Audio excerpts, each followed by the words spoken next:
Invité de l'agneau. L'agneau invite le prophète Jeffira Moussengo, représentant légal du ministère de délivrance à l'Élé-Délié, MDAD en sigle, qui organise un grand rendez-vous sacré, c'est vendredi 27 juillet, avec le thème « Le sacerdoce étant changé, il y a changement de loi ». Écoutons-les. Bonjour prophète. Bonjour. Pour cette édition, vous parlez de les sacerdoces étant changés, il y a changement de loi. Alors dans les termes, il y a des points de suspension. Et c'est par rapport à quoi ces points de suspension? Expliquez-nous, c'est quoi le sacerdoce? Merci beaucoup. Des points de suspension, c'est la continuité. En fait, c'est une phrase qui continue. La Bible dit dans Hébreux chapitre 7, verset 12, « Les sacerdoces étant changés, il y a nécessairement changement de loi. » Le point de suspension par rapport à la continuité de la phrase, nécessairement là, vit l'espace, c'est comme ça on a mis point de suspension. Et sacerdoce étant changé pour cette édition, nous parlons des sacerdoces comme la base de tout. C'est les sacerdoces qui engendrent des lois. La plupart des activités, nous nous attaquons sur des lois, sur des conséquences. Alors nous nous sommes dit, nous devons aller maintenant à la source. La source, c'est les sacerdoces, c'est la prêtrise là. Et c'est de là la spécialité de cette édition. Cette activité qui ne passe qu'une fois le mois, c'est-à-dire le dernier vendredi du mois, concerne que le famille. Nous voulons savoir, et ce sont seulement les familles des MDAD, là où vous êtes visionnaire, ou ce sont les familles qui peuvent venir de partout? C'est une activité où nous lançons des invitations. Si déjà nous lançons des invitations, ça prouve que ce n'est plus seulement dans notre église, c'est au-delà. Et les familles, nous envisageons atteindre toute la République. Donc ceux qui sont ici, là, sur place, même ceux qui sont venus en vacances, qui viennent de l'étranger, tout ça, sont invités à y prendre part. C'est toutes les familles de la République que nous invitons à cette activité. Et pourquoi seulement le sacerdoce? Et c'est ça la spécialité pour cette édition ici.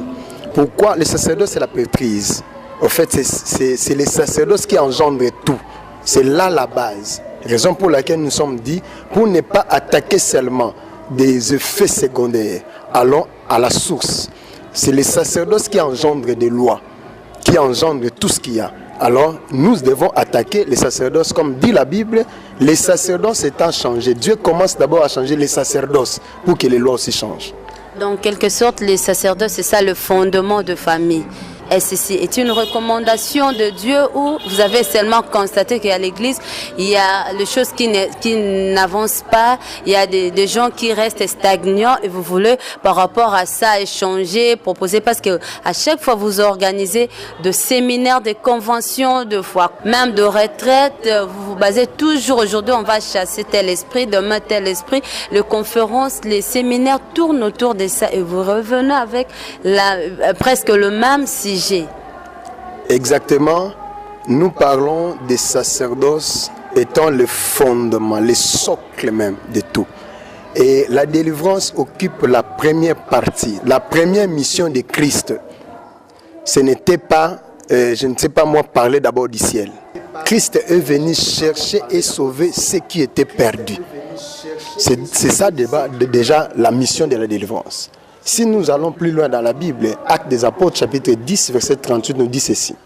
Vous savez comment Dieu a oint d'esprit et de force. Pourquoi? Pour libérer tous ceux qui étaient sous l'emprise du diable, parce que Dieu est avec lui. Et pour aller encore plus loin, la mission première de Christ, Galates, chapitre 4, 5 nous dit, la Bible nous dit quoi?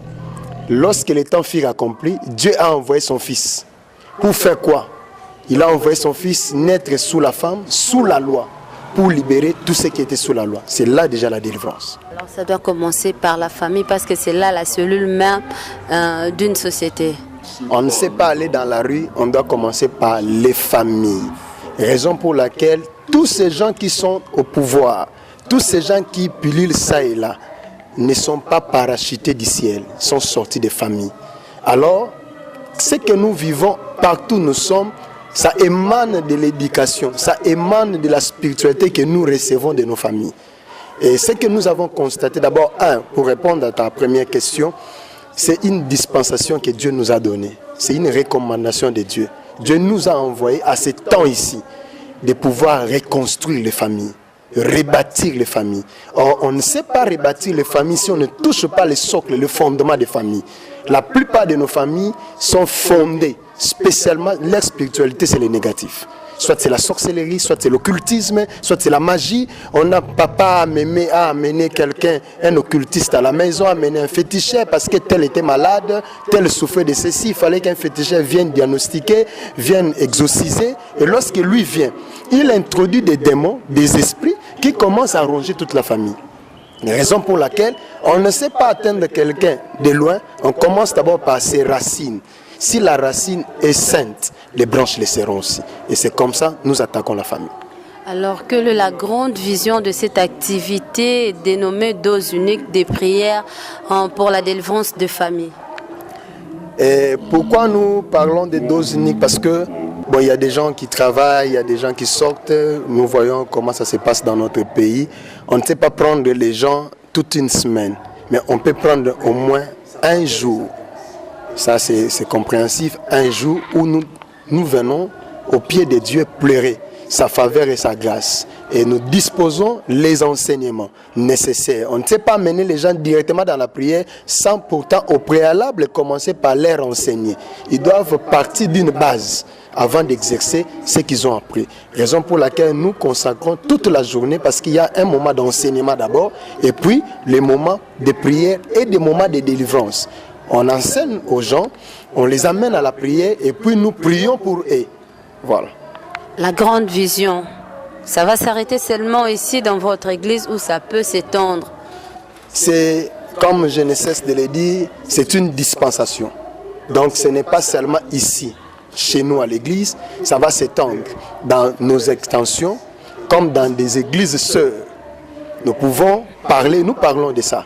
Et on nous invite ça et là de parler de cette grande vision où nous devons d'abord reconstruire les familles. Reconstruire les familles. Alors, comme toute la charité bien ordonnée commence par soi-même, nous commençons par nous, mais nous étendons, nous laissons les portes ouvertes à tout le monde de venir. Même les hommes de Dieu peuvent venir. Il y a aussi des hommes de Dieu qui vivent certaines réalités négatives, qui émanent de leur famille. Je peux expliquer une chose. Prenons l'exemple de Moïse. Moïse est sorti d'une lignée de Lévi. Jacob, c'est le patriarche. C'est lui qui laisse des familles. Avant sa mort, Jacob a eu des paroles à prononcer sur les générations qui devaient rester.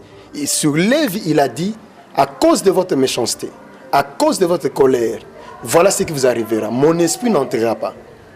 Mon âme ne s'initiera pas dans votre conciliambule. C'est pas style. Mais un fondement de colère est resté. Moïse est sorti d'une lignée de Lévi. Nous avons vu, il n'a fait que 3 mois chez ses parents. Moïse va passer 40 ans chez Pharaon. Mais la toute première journée où Moïse est sorti, sa réaction c'était la colère. Et quand il s'est fâché, il l'a tué. Et il y a des hommes de Dieu, Moïse était un serviteur de Dieu. Dieu l'a utilisé. Mais le fondement de sa famille les poursuivait. Jusqu'à ce que la promesse qui lui a été faite d'amener le peuple à Canaan, le peuple est entré, mais lui n'était pas entré à cause de la colère. Nous devons toucher. Il y a des hommes de Dieu qui vivent certaines réalités liées à leur famille. Donc on doit parler de ça et prier. Amener tout le monde dans la famille, prier pour trouver la délivrance d'une manière commune. Voilà. En parlant des hommes de Dieu, est-ce que vous invitez aussi les hommes de Dieu à venir non seulement comme invités, mais participer et entrer dans les services que vous aurez à faire? Oui, il y a de ceux-là qui viennent comme des invités, assister à ce que nous faisons. Mais il y a aussi de ceux-là qui viennent, par exemple, des personnes que Dieu nous a touchées, nous a mis à cœur de pouvoir les associer à ce travail-ci. Ceux-là, ils viennent aussi. L'édition passée, nous étions avec le pasteur Alain Gouma, était là. Et cette édition ici, il y a un prophète, il y a un autre pasteur, il y a un autre docteur qui seront là. Et ils vont nous accompagner dans ce service. Eux-mêmes vont aussi prier, comme l'autre m'a dit, par rapport au sujet, au thème. Il viendra écouter et de deux, participer aussi à cette activité et pourquoi pas amener cela dans son église. Matthieu 28 oblige à le fait de toutes les nations, le disciple.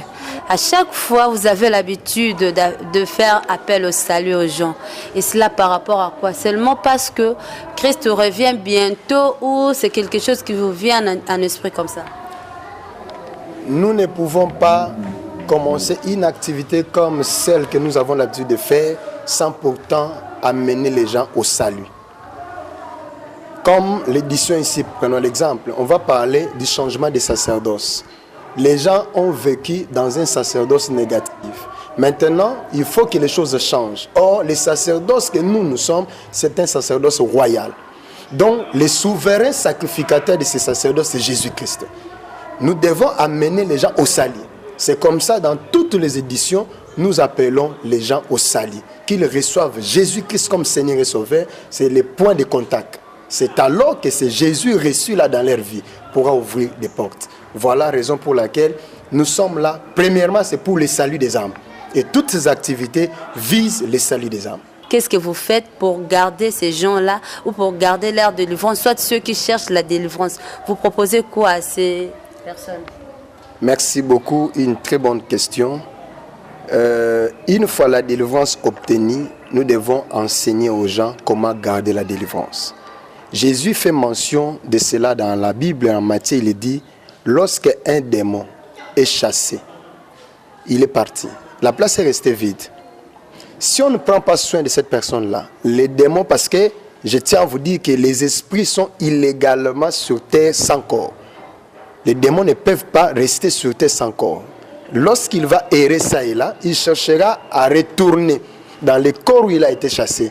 Et s'il trouve la place vide, qu'est-ce qu'il fait? Il ne rentre pas directement, il va chercher 7 autres esprits plus méchants que lui et ils viennent élire domicile. Alors, une fois que nous procédons dans les services que nous faisons là, il y a un département de délivrance où nous encadrons ces gens-là, nous leur enseignons comment ils peuvent garder leur délivrance et comment maintenant ils peuvent continuer à mener leur vie chrétienne normalement. Alors, prophète, un mot de la fin par rapport à tous ceux qui vous suivent et vont vous suivre aussi même sur YouTube. Bien-aimés dans le Seigneur, frères et sœurs, même ceux-là qui ne prient pas, mais qui sont sortis des familles, je tiens à vous dire qu'à 90% de la réussite comme de l'échec dans la vie d'une personne émane de sa source. Si ta source est propre et bonne, tu as déjà 70%, 90% de réussite. Je vous invite à cette activité, où vous êtes, de nous suivre.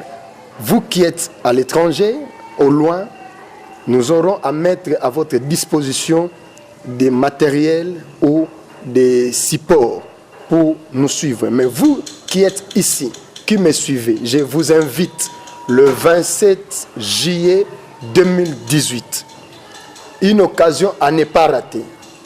Ici au quartier Salongo, avenue Bakou numéro 20, commune de Limete. Le Seigneur vous sera au rendez-vous et les choses changeront. Que Dieu vous bénisse. Merci, prophète, d'avoir accepté notre invitation. C'est moi qui vous remercie. Que le Seigneur vous bénisse et fasse encore de grandes choses pour ces magazines. Je vous bénis. Allez de l'avant. Que le Seigneur étende encore vos limites.